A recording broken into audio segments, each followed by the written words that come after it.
lokal jurnalistik dunia lahir pertama kali adalah pada masa Nabi Nuh alaihissalam.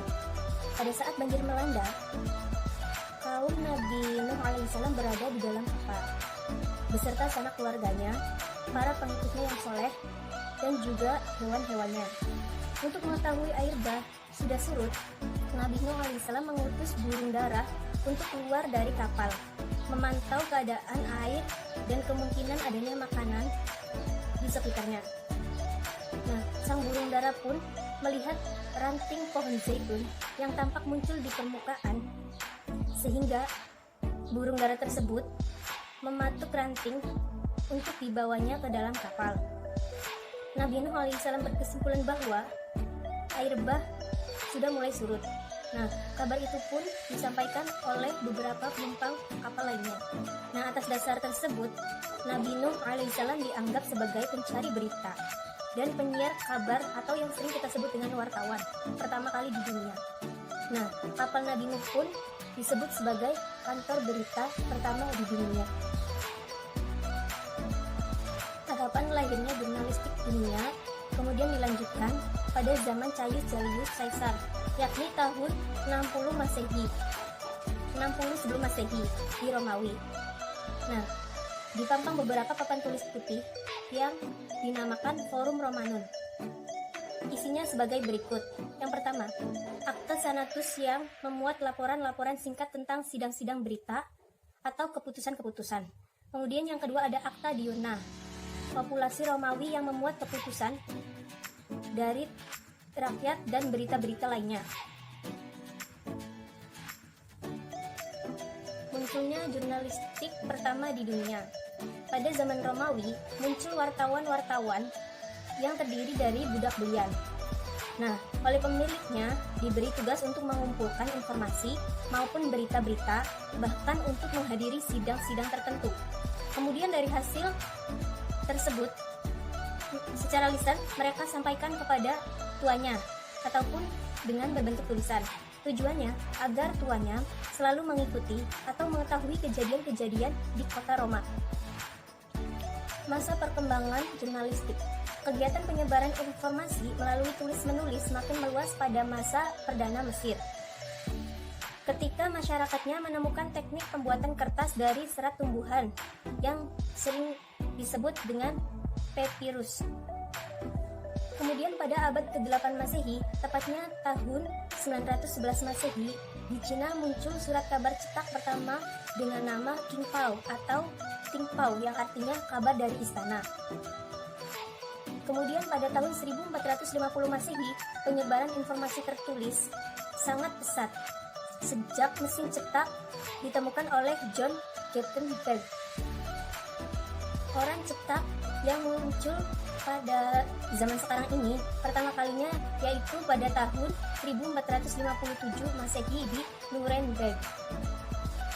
Dilanjut pada tahun 1880 sampai 1900 Masehi terjadi kemajuan yang sangat besar dalam publikasi jurnalistik, yaitu digunakan mesin cetak cepat. Kemudian pada tahun 1893 Masehi, untuk pertama kalinya surat-surat kabar di Amerika Serikat menggunakan tinta berwarna. Kemudian dilanjut pada perkembangan teknologi komputer yang sangat pesat pada era 1970 sampai 1980 Masehi. Juga ikut mengubah cara dan proses reproduksi berita, baik proses cetak maupun kopi cetak. Nah, kemudian memasuki tahun era 1990-an, penggunaan teknologi komputer semakin berkembang pesat. Sampai pada tahun 2000-an, muncul situs-situs pribadi yang memuat laporan jurnalistik pemiliknya dengan istilah pribadi yakni weblog atau yang sering kita sebut dengan blog saja. Demikian presentasi dari saya. Saya Neneng Fauzia dari kelompok 2 ingin melanjutkan presentasi yaitu tentang sejarah jurnalistik pada era penjajahan Indonesia, yaitu pada masa penjajahan Belanda, penjajahan Jepang, dan pasca kemerdekaan. Sudah kita ketahui bahwasanya Indonesia itu tidaklah lepas dari masa silam, yaitu pada masa penjajahan sebelum kemerdekaan, yaitu pada masa Belanda dan penjajahan pada era masa Belanda, Jepang. Dan kita ketahui bahwasanya pada masa penjajahan Belanda adalah sebuah penjajahan yang sangat lama terjadi, yaitu sekitar 3,5 abad atau selama 350 tahun.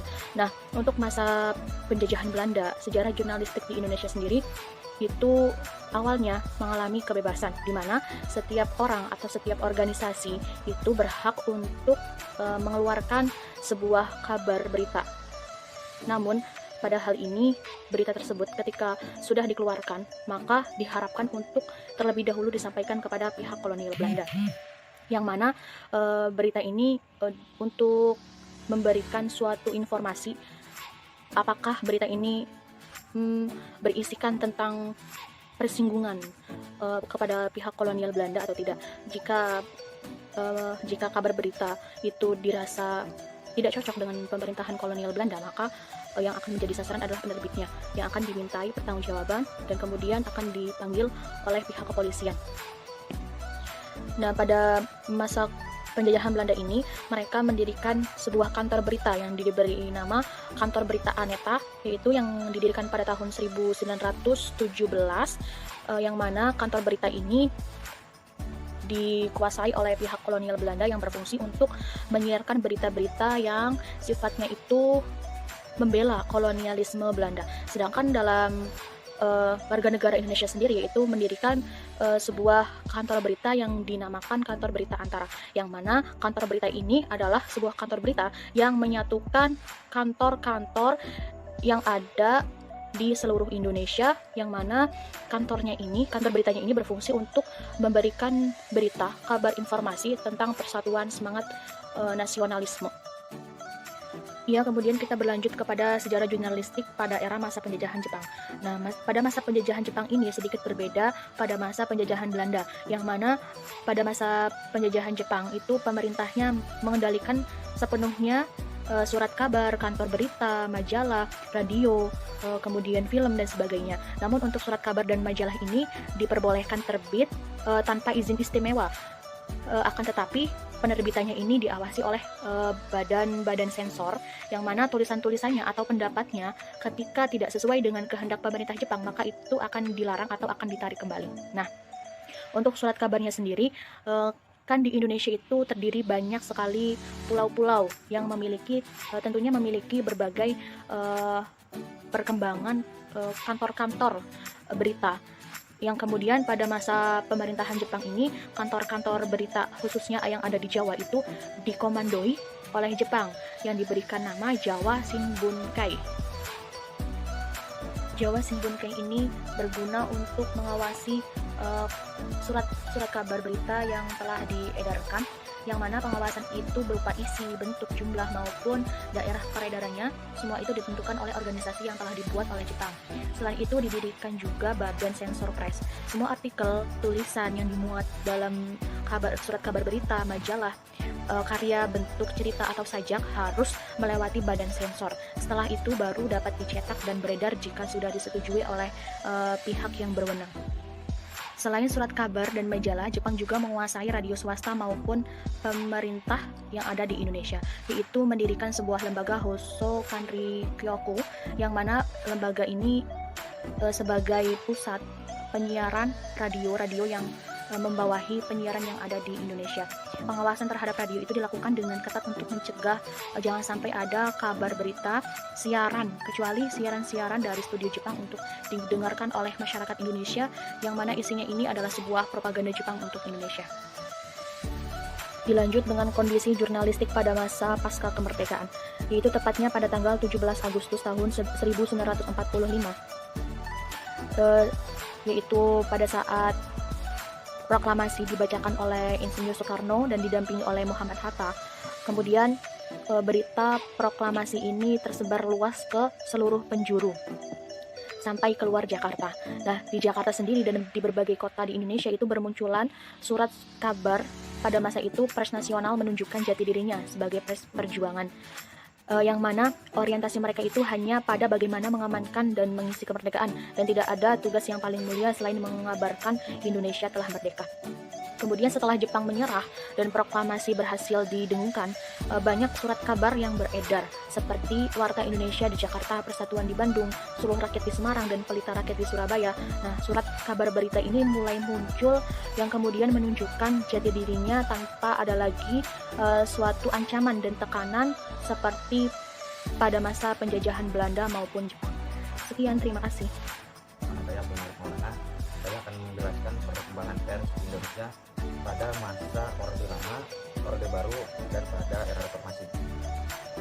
Pada masa Orde Lama, pers di Indonesia itu berasaskan kepada Undang-Undang RI Republik Indonesia Serikat pada tahun 1949 dan Undang-Undang Sementara tahun 1950, yaitu setiap orang berhak atas kebebasan mempunyai dan mengeluarkan pendapat.